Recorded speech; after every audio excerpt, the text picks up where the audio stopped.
السلام عليكم ابطال اولى اعدادي، عاملين ايه؟ يا رب تكونوا بخير. النهارده هنتكلم عن الجزء الثاني من درسنا بعنوان الدور الحضاري لمصر في قارة افريقيا في عهد خلفاء محمد علي. واتفقنا ان خلفاء محمد علي هما 2، يا اما ابنائه يا اما احفاده. طيب اتفقنا كمان ان احنا هناخد في الدرس ده 3، هما مين؟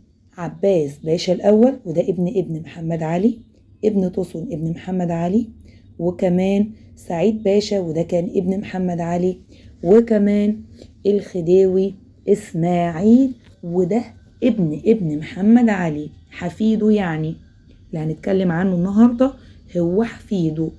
طيب هو كان ابن مين يا ترى؟ ابن ابراهيم ابن محمد علي. وخلي بالك ان الخديوي اسماعيل كان عصره من ازهى العصور في مصر واخطر العصور في نفس الوقت، بس انا هتكلم عن ازهى العصور بس دلوقتي في اللي انا هقوله. طيب هو عمل ايه؟ اول ما دخل الحكم اهتم ان مصر تتوسع حدودها الجنوبية، واهتم كمان بالبعثات الاستكشافية في قارة افريقيا، لدرجة ان بعثاته الاستكشافية ديت كانت اهم انجازاته اللي مصر ما شافتش في التاريخ زيها. طب يا ترى ايه هي اسبابه لاكتشاف قارة افريقيا؟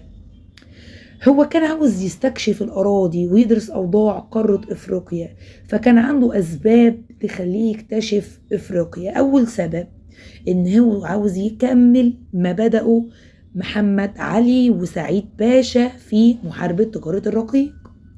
كمان عاوز يكمل مسيرة جده محمد علي في حاجتين، إن هو يواصل الكشوف الجغرافية لمنابع النيل الاستوائية وكمان لقارة افريقيا. عاوز يأكد ان في وحدة جغرافية واقتصادية بين مصر ودول حوض النيل والشعوب الافريقية. الراجل ده كان مؤمن ان هو يدخل الحضارة الحديثة لقارة افريقيا، خصوصا ان في روابط تاريخية قديمة ما بيننا وبين شعوب افريقيا. كان كمان ليه طموح كبير ان هو يكون امبراطورية افريقية، وكانت طبعا اوروبا مش هتسمح ليه ان هو يكون الامبراطورية بتاعته.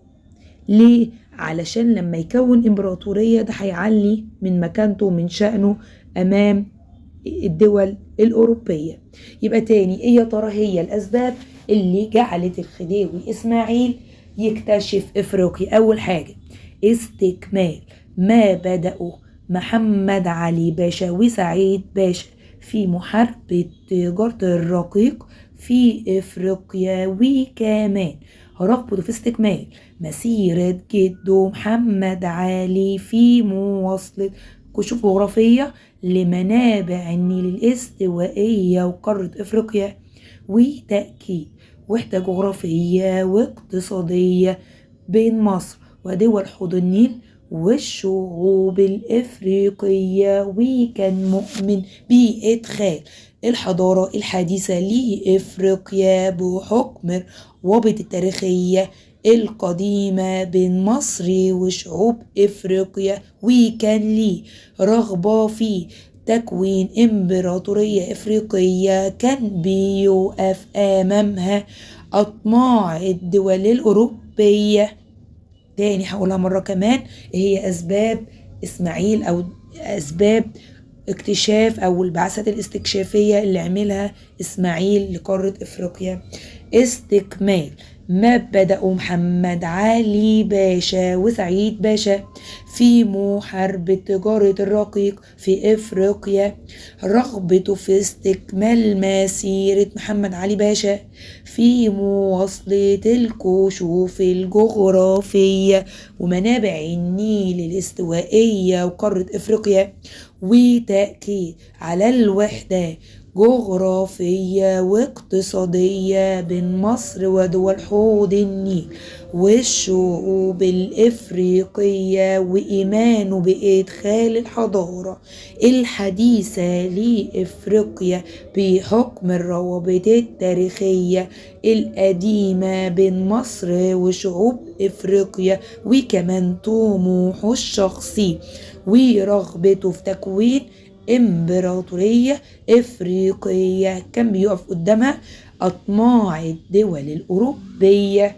قرر إسماعيل إن هو يعمل توسعات في قارة إفريقيا. طيب يا ترى هيبعت مين؟ حملات ورحلات استكشافية لإفريقيا. تاني قرر الخديوي إسماعيل إن هو يعمل توسعات في قارة إفريقيا. هيعمل إيه؟ هيبعت حملات ورحلات استكشافية لإفريقيا. طب يا ترى هي مين اللي هيستعين بيهم في الحملات والرحلات ديت؟ ضباط أجانب وضباط مصريين. ضباط أجانب وضباط مصريين هيوسعوا حدود مصر في الجنوب. طيب ضموا ايه بقى لما وسعوا حدود مصر في الجنوب؟ اولا عملوا ايه؟ اكتشفوا منابع النيل الاستوائية ووصلوا لمديرية خط الاستواء بحيرتي ألبرت وفيكتوريا. تاني الخديوي اسماعيل بعت حملات ورحلات استكشافية لإفريقيا عشان يعمل توسعات. طب مين كان فيها؟ ضباط أجانب وضباط مصريين. نتج عنها إن حصل توسعات في حدود مصر من ناحية الجنوب. وكمان الحملات والبعثات ديت عملت ايه؟ ضمت مناطق. طيب عملت ايه بقى؟ اكتشفوا ايه؟ منابع النيل الاستوائية ووصلوا لمديرية خط الاستواء وكمان بحيرتي ألبرت وفيكتوريا. كمان جم من ناحية الحبشة كده اكتشفوا من الجهات الشرقية وقدروا يوصلوا للصومال.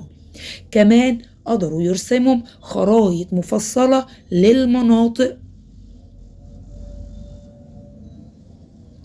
اللي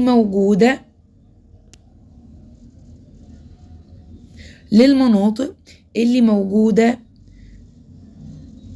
أو اللي وصلوا ليها، وعملوا كمان نقاط عسكرية فيها. طب يا ترى هم عملوا نقاط عسكرية؟ يعني ايه نقاط عسكرية؟ يعني وضعوا جنود فيها ليه؟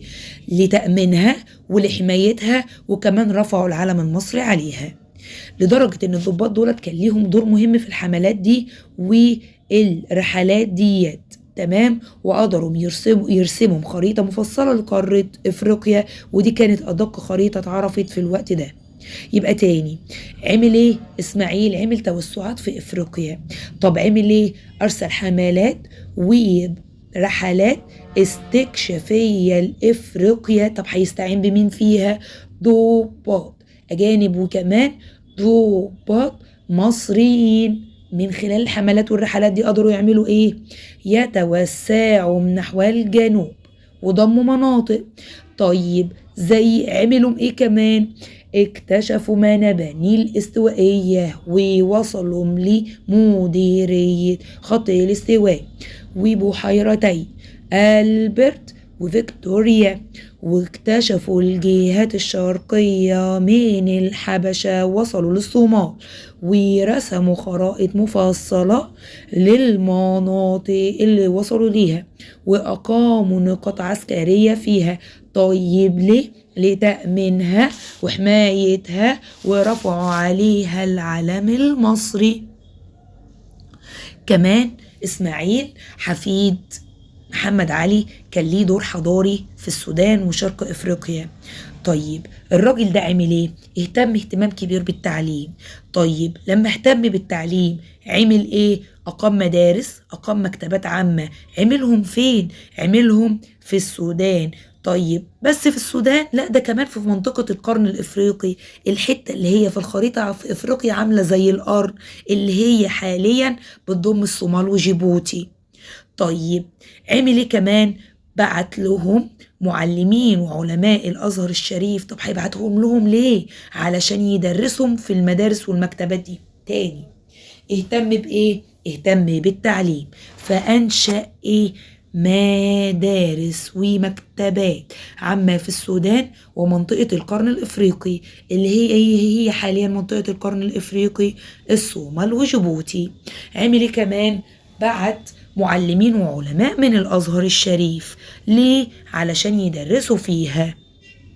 كمان خريجين مدرسة الخرطوم اللي فاكرين عملها عباس باشا الأول، وكان الناظر بتاعها رفاعة الطهطاوي، خدهم وأرسلهم إن هم يتموا دراستهم في مصر.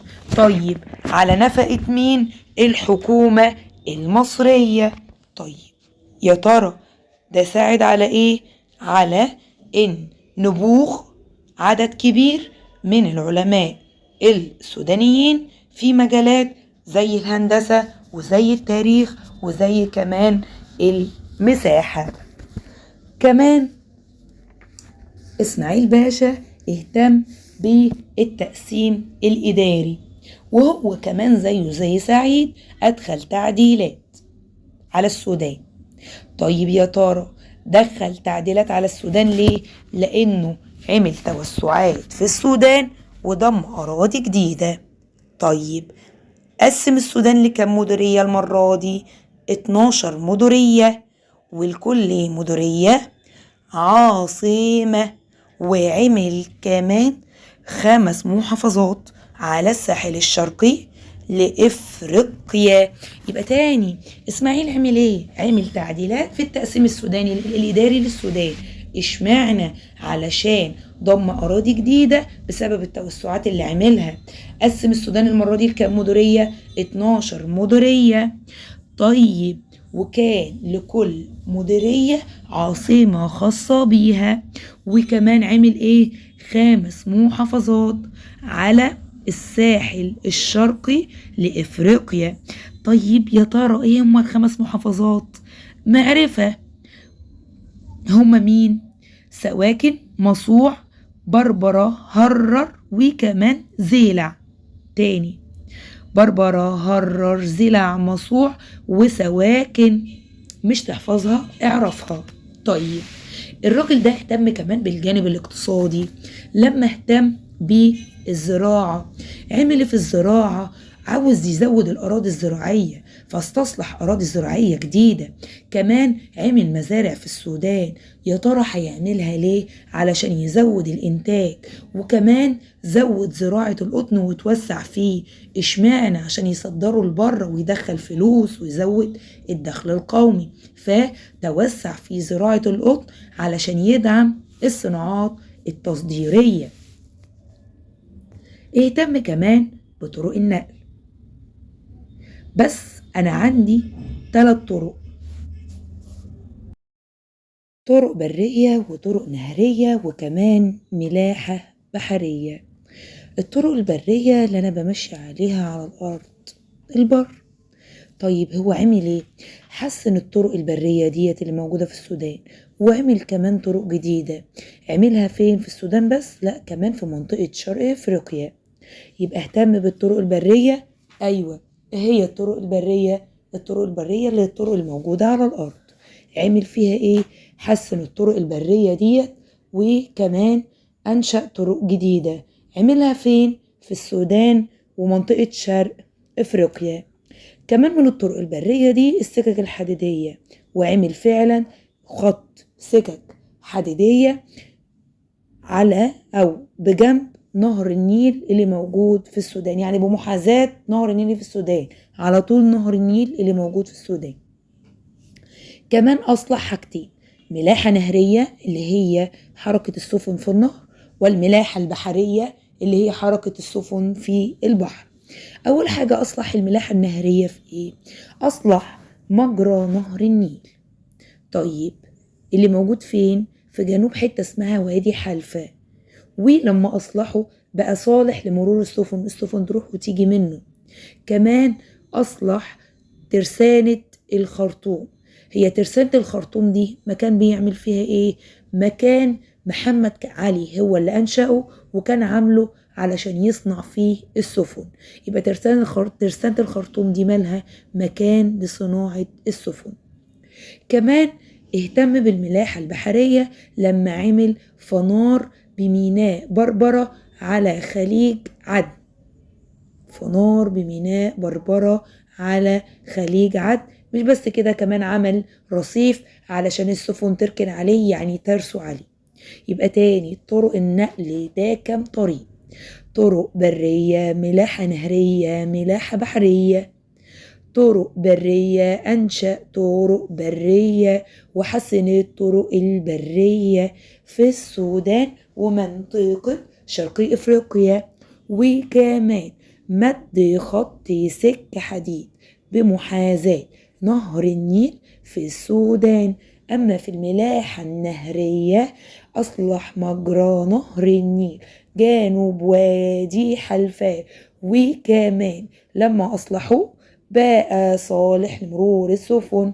وعمل أو أصلح ترسانة الخرطوم اللي كان أنشأها زمان محمد علي. طب عملها ليه؟ لصناعة السفن. وكمان اهتم بيه الملاحة البحرية لما أنشأ فنار بميناء بربرة على خليج عدن وبنى فيه رصيف. طيب ليه؟ لرسو السفن. اهتم كمان بالأنشطة الاقتصادية اللي منها الزراعة زي ما قلنا شوية، وكمان اهتم بالتجارة لدرجة ان ازدهرت التجارة في عهد اسماعيل. طيب هو عمل ايه؟ يعني هقول لك حاجة، لو جاب لي مثلا سؤال بما تفسر وقال لي ازدهرت التجارة في عهد الخديوي اسماعيل، هقول له بسبب ايه؟ ان هو اهتم بايه؟ الاستقرار، الامن والامان في افريقيا، المنطقة الافريقية اللي ضمها للامبراطورية المصرية. عمل كمان طرق وعمل كمان مراكز تجارية مهمة. تاني، لو جاب لي سؤال بما تفسر ازدهرت حركة التجارة في عهد اسماعيل بسبب ايه؟ استقرار الامن في المناطق الافريقية التي ضمها للامبراطورية المصرية. وكمان انشأ طرق ومراكز تجارية مهمة. تاني، عمل ايه في التجارة؟ ازدهرت التجارة في عهد اسماعيل بسبب ايه؟ استقرار الامن في المناطق الافريقية اللي ضمها للامبراطورية المصرية. وكمان انشأ طرق ومراكز تجارية مهمة. اهتم كمان اسماعيل، اهتم بالبريد والتلغراف. طب يا ترى عمل فيهم ايه؟ والله البريد والتلغراف اللي مسؤولين عن ايه؟ عن اللي هي الجوابات بتاعت زمان اللي كانت بتتنقل من مكان لمكان. واحد مثلا تعبان وعاوز يبعت لحد يجي يقعد معاه، كان بيبعت له جواب. واحد عنده فرح كان بيدعو الناس من خلال الجواب والتلغراف. طيب هو اسماعيل عمل ايه في البريد والتلغراف؟ عمل مكاتب بريد في السودان، وعمل إدارة للبريد في الخرطوم اللي هي عاصمة السودان. وكمان اهتم بخطوط التلغراف فمدها، وعمل مكاتب تلغراف في مختلف المدن السودانية. يبقى اهتم اسماعيل بالبريد والتلغراف ازاي؟ لما أنشأ مكاتب بريد في السودان وعمل إدارة للبريد في الخرطوم ومد خطوط التلغراف وأنشأ مكاتب للتلغراف في مختلف المدن السودانية. يبقى البريد والتلغراف عمل فيه ايه؟ اهتم اسماعيل بالبريد والتلغراف لما أنشأ مكاتب بريد في السودان، وكمان إدارة للبريد في الخرطوم ومد خطوط التلغراف وأنشأ مكاتب تلغراف في مختلف المدن السودانية. طيب بعد كده للأسف توقفت حركة الكشوف الجغرافية في عهد اسماعيل باشا في قارة افريقيا بسبب عوامل او ممكن نقول عليها معوقات واجهت التوسعات دي وحركة الكشوف دي. بس المعوقات عندي بتنقسم لقسمين: معوقات طبيعية وكمان معوقات بشرية. أول حاجة المعوقات الطبيعية زي إيه؟ هقولك بعض الأنهار والبحيرات الداخلية غير صالحة للملاحة. يعني إيه الملاحة؟ يعني تحرك السفن في المية. وكمان كان في مستنقعات مية بطينة كده، فمش هينفع السفن تعدي فيها. يبقى أول عامل المعوقات الطبيعية هو إيه؟ عدم صلاحية معظم الأنهار والبحيرات الداخلية للملاحة، وكمان انتشار المستنقعات. كمان الطرق البرية ضيقة، مش هينفع يتنقلوا فيها ويكتشفوا بها براحتهم. كمان كانت متعرجة والسطح مش مستوي. كمان كان في أوبئة وأمراض خطيرة وحيوانات مفترسة وحشرات ضارة وزواحف سامة. الأمطار كانت غزيرة ودرجة الحرارة كانت مرتفعة هي، وكمان الرطوبة، ودي من المعوقات الطبيعية. يبقى تاني هي المعوقات الطبيعية عدم صلاحية الأنهار ومعظم البحيرات الداخلية للملاحة، وانتشار مستنقعات. ضيق طرق برية، كثرة تعرجها، عدم استواء سطحها، انتشار أمراض وأوبئة خطيرة، وكمان وجود حيوانات مفترسة وحشرات ضارة وزواحف سامة وغزارة أمطار، ارتفاع في الحرارة، وكمان الرطوبة. أما المعوقات البشرية زي سوء الأوضاع الداخلية اللي كانت موجودة في مصر في نهاية حكم الخديوي إسماعيل. اشمعنى بدأت الدول الأوروبية يزيد تدخلها في شؤون مصر، وبدأت تحصل كمان في مصر أزمات مالية وسياسية بسبب سياسة الاقتراض اللي كان عاملها إسماعيل. وكمان كان في الوقت ده كان بيستعين بالأجانب وكان بيعينهم في الوظائف العليا. يبقى تاني هي المعوقات البشرية سوء الأوضاع الداخلية لمصر في نهاية حكم إسماعيل. وهنا ممكن أجيب لي سؤال بما تفسر ساءت الأوضاع الداخلية لمصر في عهد أو في نهاية الخديوي إسماعيل. طيب يا ترى ده بسبب إيه؟ بسبب الأزمات المالية والسياسية، وكمان حصلت استعانة بالأجانب وتعيينهم في الوظائف العليا. يبقى تاني هي المقومات أو المعوقات التي توقفت بسببها الكشوف الجغرافية. عندي معوقات طبيعية ومعوقات بشرية. الطبيعية زي ايه؟ عدم صلاحية معظم الأنهار والبحيرات الداخلية للملاحة وانتشار مستنقعات. ضيق طرق برية، كثرة تعرجها وعدم استواء سطحها، انتشار أمراض وأوبئة خطيرة، ووجود حيوانات برية مفترسة وحشرات ضارة، وكمان زواحف سامة، غزارة الأمطار، وارتفاع الحرارة والرطوبة كمان. أما المعوقات البشرية بسبب سوء الأوضاع الداخلية المصري في عهد الخديوي إسماعيل، وده كان بسبب الأزمات المالية والسياسية، وكمان الاستعانة بالأجانب وتعيينهم في الوظائف العليا. كده الحمد لله خلصنا درسنا. أشوفكم إن شاء الله في درس جديد. كان معاكم مس نهاد الأشموني، مدرسة الدراسات الاجتماعية. سلام.